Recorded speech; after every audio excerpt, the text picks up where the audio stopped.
Who are you? Are you here for the audition?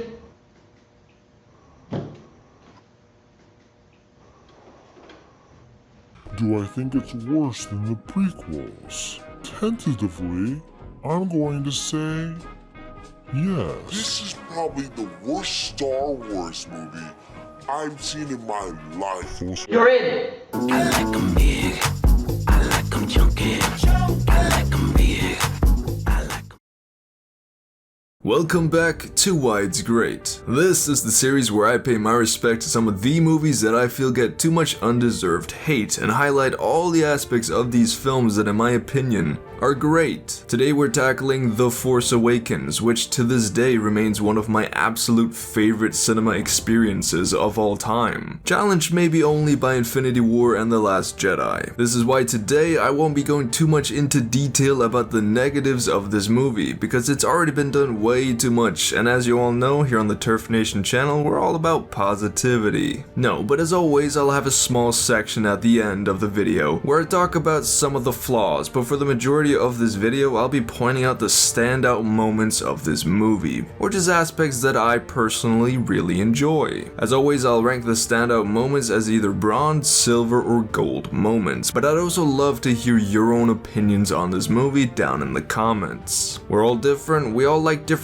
things, and any movie can be filled with positives if you're just willing to look for them, just like how you can always find negatives if that's what you're looking for. Today we'll be showing our love for the first movie of the Star Wars sequel trilogy. This is why The Force Awakens is great. This is where the fun begins. As always, the opening scene is straight up fire. I don't think anyone dislikes this scene. Not even the die-hard sequel haters who knew they'd hate this movie even before it came out. I think this is the scene that made everyone go, yeah, this movie has potential. I mean, we get treated to a spectacle for our senses, with the iconic J.J. Abrams sound design, upgraded visual effects, and a villain who's fucking badass. This man can stop lasers in midair. I mean, Darth Vader could stop bullets too, sure, but he had to get his gloves dirty. Naughty Daddy! Kylo stops that shit before it even reaches him. Now that's a badass villain. And you all know that Kylo Ren is one of my favorite aspects of the sequel trilogy, and his introduction definitely sets the stage for this wonderful character. But even then, this scene sets up so much of the movie, from Poe giving BB-8 the map and sending him on a mission, to Poe getting captured leading to his eventual meeting with Finn, to of course the bloody hand. Now this moment sets up Finn's arc so perfectly without any dialogue whatsoever, just visual storytelling and great acting. It's hard to show emotions and conflict behind a mask. John Boyega is talented. This scene just has it all. I'm almost inclined to give it a silver moment just because I love it so much, but for now,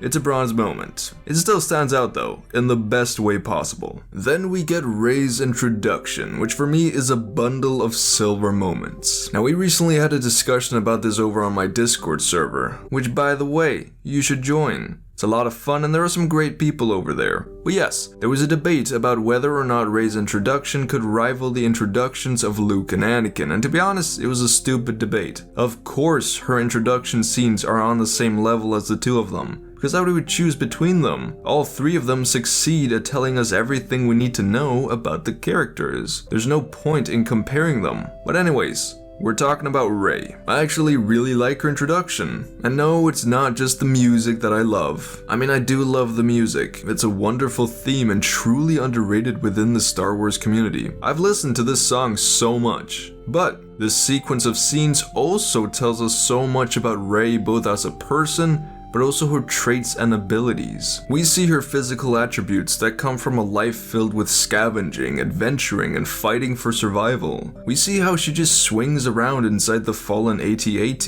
which requires some advanced physical prowess. I know this is technically not part of her introductory scene, but her abilities are revealed even more to us when she fights off those two bandits. This is not just some light sparring or training, this is a fight for her life. She's about to get captured, and furthermore, BB-8 is about to be captured, but she fucks them up good because she's a badass. This shows us that she has literally been fighting for survival her entire life, and she's good at it. She easily takes on two people at a time, and we see her proficiency with melee weapons, which helps understand how she can at least hold her own with a lightsaber later on. Yeah, I know staff technique is very different from sword technique, but by learning one, you simultaneously learn the fundamentals of both. You learn footwork, how to pivot, parrying, blocking, general types of attacks, and the knowledge of when to attack and when to stay reserved and defend. These introductory scenes even show her as a scavenger and tell us that she has at least flown and worked on spaceships before. Even if she hasn't left the planet, her introduction gives us all the information we need to debunk the people who call her a Mary Sue, claiming that she's just unnaturally good at everything. J.J. Abrams gave us all the evidence, but people just didn't take it. That's honestly a recurring theme in this movie, but we'll get to that. It pisses me off. However, besides just her physical attributes and skills, Rey's introduction even tells us a lot about her personality. If we're talking about character traits, then we see passiveness in how she ultimately accepts that she'll get barely no money from the trader dude, and also how she sits and waits all day instead of doing something real with her life. She's waiting for her parents to come home, and at first it seems like patience, extreme patience, but it's not just that. We begin to see apathy in Rey, because a part of her knows that they'll never come home, but staying on Jakku, fighting for her life and barely making a living, is easier than accepting reality and taking that first step towards a new life. I know that's a weird concept, but trust me, it's true. It's that emotional leap that's so much harder than just staying there and living her tough life. It's this struggle to accept herself that we see her deal with throughout all three movies, from her need to find her place in the world in The Last Jedi to her being afraid of the heritage she has in The Rise of Skywalker. These introduction scenes tell us so much about Rey's character, and that, plus the amazing music, is why I'm giving these scenes a silver moment. I'm honestly really sad that so many people choose to disregard Rey even before giving her a chance. Rey's fantastic. But then we have Finn and Poe's escape, which is just a great time. It's really satisfying to have chemistry between actors again, which instantly brings you back to those Han, Luke, and Leia moments in the originals. It's just a great scene, and it instantly made me really dig their dynamic. Watching this scene makes me sad that we didn't get to see this. Naughty Daddy!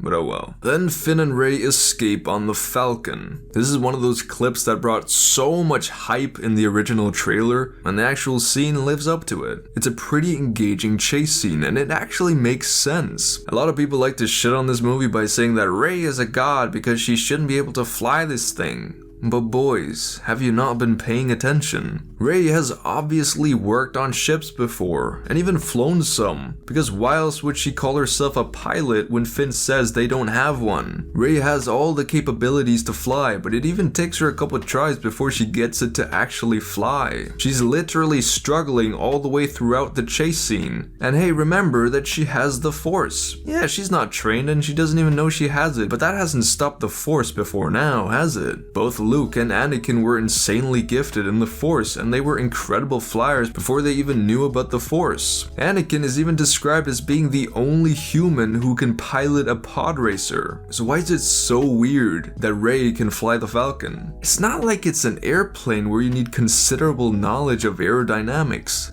No, it's basically a car in the sky, or space. It's not the hardest thing to learn. So yeah, shut up about Rey being a Mary Sue. You're either just wrong or it's irrelevant. The scene is fun, so please just try to enjoy it. Then Kylo snaps and gets angry, which isn't just hilarious, because it is, but it's also just good characterization. He's not just another Darth Vader. He's a bratty, wannabe Darth Vader who's extremely gifted in the Force, but he's also a boy who has clear emotional instability. It's a wonderful combination, and again, Kylo is one of my favorite characters. But then we reunite with Han Solo and Chewie, which is of course a silver moment. Just their legacies alone carry the weight of this scene. I remember when I first watched this movie in the cinema, I just couldn't stop myself from smiling. These characters are iconic, and watching them just bantering with each other fills me with joy. Wonderful moment. Then right after that we have Han talking about the Force. And this is just personally a moment that I rewatch a lot, because it's just so satisfying and epic to see this grumpy old smuggler who never really was a big believer believer in the Force, talk about it with such appreciation and wonder. It instantly just made me fall in love with the Force once again, even though I'm always in love with the Force. It's like when my girlfriend is sleeping and she makes a cute sound and I just can't help but falling in love with her all over again.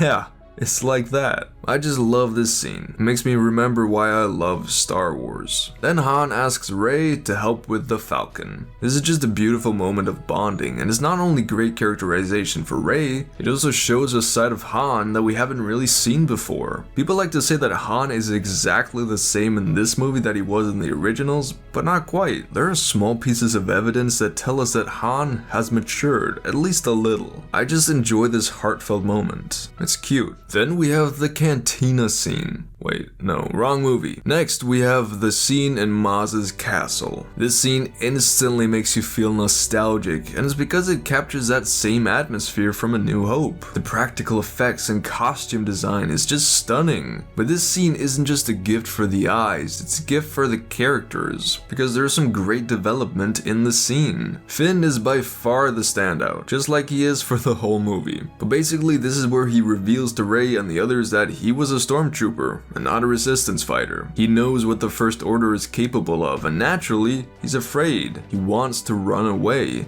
And that's his arc in this movie. Finn was taken by the First Order as a child and he was never taught to believe in anything. He was taught to follow orders, but he never knew what he was fighting for. In this movie, Finn gained something to fight for, something worth risking his life for. Rey. And that's beautiful. Finn makes the mistake of leaving Rey in this moment, but you can bet your ass he makes up for it. I just love Finn so much in this movie. He's such a fascinating character. We of course also get the scene with Rey finding Luke and Anakin's old lightsaber, and the vision is just epic. To be honest, we don't really know why she saw what she saw, even after the trilogy has ended. I mean, some things make sense, like her waiting for her parents and her connection with Luke through the Force. But what about Obi-Wan talking to her? Why just him? And why him, both young and old? I'm still so confused about the implications of this. But oh well, I guess we'll never know. This scene is still awesome, and it's a powerful moment when Rey accepts that her parents aren't coming back. It's emotional. But then we've arrived at the planet destruction, which I love so much. I'm on the edge on whether this is a silver moment or not. I think it is. Yeah.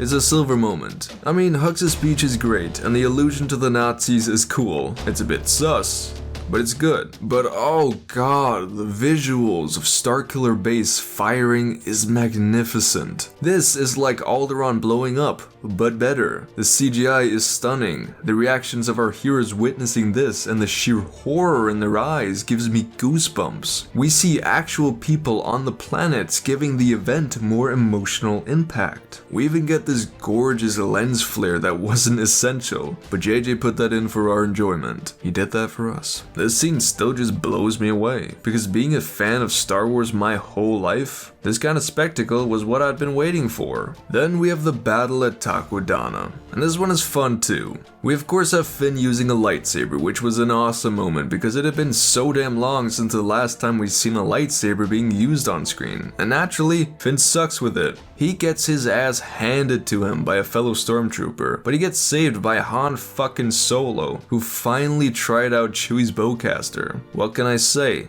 I like destructive weapons. However, this battle truly gets good when the Resistance joins. Poe being a badass flyer is so slept on within the community, because if any of you guys are gamers like me, then you just know how satisfying a kill streak is. Poe's dominating. To be honest, I like it when we hear about someone's greatness and then we actually get to see it for ourselves. It's good payoff. Now the battle ends with Leia and Han's reunion, and this is of course a silver moment. I mean, this is another one of those moments we had been waiting for all these years. I also just love how the line about Leia changing her hair comes back in The Last Jedi. It's a nice continuity. But yeah, the battle at Takodana is great fun. But then we have the Rey interrogation scene, which for me is also a silver moment. The acting in the scene is just on point. This is where we finally get a look at the man under the mask, and oh my lord is it satisfying. I have a deep admiration perhaps even love, for Adam Driver. I truly believe that he's one of the best actors in Hollywood at the moment, and this movie really helped him become mainstream. But the chemistry these two actors have together is just a sight to behold. It's really enjoyable, but the scene itself also has some important moments. Kylo tapping into Rey's mind is a brilliant way for the movie to tell us more about Rey as a person. While Kylo is trying to upset her, we hear that she's desperate to sleep, which really puts her emotional instability into perspective. But we also get some insight into how she sees Han as a father figure. She's trying to find her place in the story, she's trying to make herself feel like she belongs, and this carries into the other two movies perfectly. I'll say it again, Rey is a great character. But the highlight of this scene has to be Rey tapping into the Force. And people may say that it's unrealistic, that she can do this without training, but this is not a controlled use of the Force. Rather, it's her trying to resist Kylo and then accidentally using the Force, because it's very strong inside her. Just like Anakin and Luke, there have probably been a lot of things in her past that have only been possible because of her ability to use the Force. But she just thought it was normal because she didn't know about it. This is an awesome moment that makes sense, but people still like to shit on her, calling her a Mary Sue. So let's just talk about that for a little bit. Rey has already been shown to be equally, if not more capable than Luke. She's more fit than him. She's more agile. She's been in proper fights before. She knows how to fight with weapons. Yes, he's had proper pilot training, but she has also been working on ships her whole life. Luke's probably the better flyer, and they show this. He takes out the Death Star while Rey beats 2 TIE fighters. I don't know what's so Mary Sue about that. Now the Force mind trick is where many people get annoyed,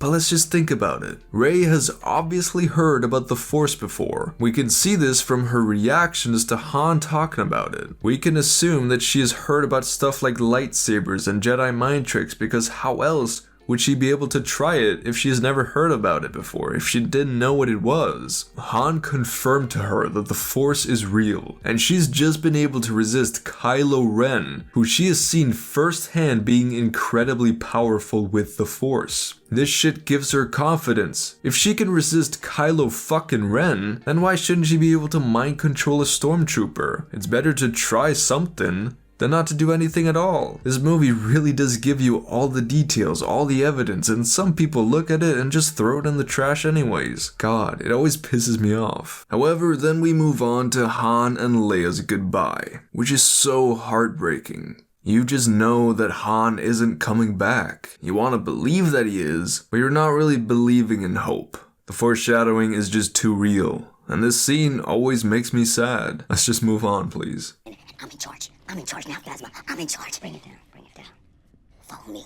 Fuck me, I love John Boyega. This isn't even Finn, this isn't acting, it's just John being himself. And you can clearly see Harrison Ford having none of it. But then Rey and Finn have their cute hug and their heartfelt moment, which is really cute. Finally, there's some warmth in both Finn and Rey's life. These two characters who didn't have any part in the story, who've never known their families, and who've never had intimate bonds before, suddenly have someone who cares about them. If that ain't beautiful, then I don't know what is. And that brings us to Han's death, which is of course a gold moment. This scene has some formidable visual storytelling. When the sun loses its spark and the only light on Kylo becomes that red glow, our hearts just sink to the deepest hole in our bodies because he kills Han Solo. I think most people saw this coming, especially since Han dying was literally Harrison Ford's only wish for 30 years. But the impact it had is still so significant. The acting between these two characters is fantastic, and Adam Driver just nails that conflicted bad guy vibe so well. Han Solo is one of the most beloved characters ever in cinema, so his death could only ever be a gold moment, because the emotions we all felt were through the roof. Also, Han Solo dying trying to save his son is something that the smuggler in A New Hope never would have thought possible for himself. What a fucking character arc. And then we of course have Rey and Finn versus Kylo,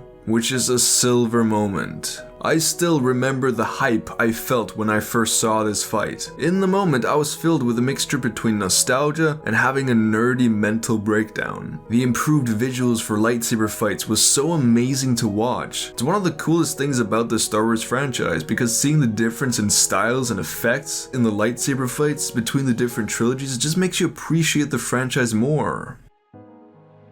This fight is a visual spectacle and it even incorporates story into it wonderfully, which is really important when trying to make an engaging fight scene. Now obviously people also strawman this fight, saying that it makes no sense, and honestly I'm kinda tired of this shit, so I'll make it quick. So basically, Kylo has a serious injury going into the fight. He was shot by a bowcaster which can decimate rocks, and he just killed his father. He's not a proper Sith yet, so he can't really turn his pain into power yet because he's still so confused. He's mentally and physically limited in his abilities. Still, he easily knocks out Rey and toys with Finn, only letting him live because he isn't done with him yet. And when Finn gets a lucky shot due to Kylo's complacency, he disarms him and puts him out of commission. However, still suffering greatly, he fights Rey on the offensive the entire way throughout their fight, showing that he is indeed still dominant in every way. Kylo also could have killed her on multiple occasions but didn't because he wasn't trying to. He's trying to sway her over to his side so he doesn't kill her. That's the point. Rey then taps into the Force, and due to the fact that she herself isn't bleeding heavily and isn't nearly as exhausted as Kylo, both physically and mentally, she turns the tide of the fight, and with a fury of several strong attacks that we have seen her do before, she beats him. Whew.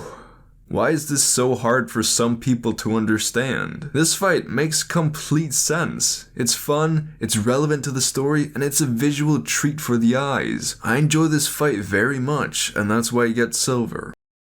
Anyways, this takes us to the final scene, and this is again a gold moment. Just the fact that we get to see Luke Skywalker on screen again is enough to merit a gold medal, but this scene also just gives out so many different vibes. What are these emotions that we're feeling? Is it hope? Is it fear? Is it excitement? Is it foreboding? Is it mystery? Hamill's short performance here leaves us wanting so much more. Everyone wanted more Star Wars after this ending, and that's why it deserves a gold moment. Personally, I also just love watching this scene, because this was before the war truly started. Yeah, sure, there were people who hated on this movie, but most fans generally agreed that The Force Awakens was fantastic. It was only when The Last Jedi came out that the fanbase got truly divided, and many people for some reason even went back and now claim that this movie was garbage too. I just miss those days when the fanbase was united. Maybe one day we'll see the glory days restored, but until then, I'll be right here barking about my love for Star Wars. Anyways, those were all the moments in this movie that I personally feel are great. I truly do love The Force Awakens. I think it's such an underrated movie within the franchise. Many people don't rate it highly, saying that it's a ripoff of A New Hope, but it's so much more than that. It was a perfect return to the Star Wars franchise that truly ignited many of the same emotions that we all felt from watching A New Hope for the first time, and I think that's why people get it confused. This movie also just brought some new aspects that have been missing from the franchise for a long time, such as solid performances and chemistry between actors, to a humor that for the most part added life to the movie, to a beautiful blend of practical and visual effects. Add that with interesting characters and an engaging story, and you have a pretty solid movie. I love so many things about The Force Awakens, but naturally, it does have some flaws. This movie isn't perfect, and I by no means want to paint it out that way. There are some negatives, and I'll quickly mention a few of them now. So first of all, the Rathtar scene is a bit unnecessary. These weird, useless monster scenes are always present in Star Wars movies, but they don't need to be. We don't really get much out of this scene except for fun. But I guess that's alright, it doesn't give me enough satisfaction. We also get an abundance of fan service, which at times can get a bit too distracting when it's put right in your face. However, again, it's not that big of a deal. Also, I know I said that the humor is mostly great, but sometimes it just falls flat and you really notice it. But again, it's not that big of a deal for me. Lastly, there are also just a few very fortunate things that happen in this movie that just seem a bit unrealistic. For example, the groundbreaking right between Rey and Kylo.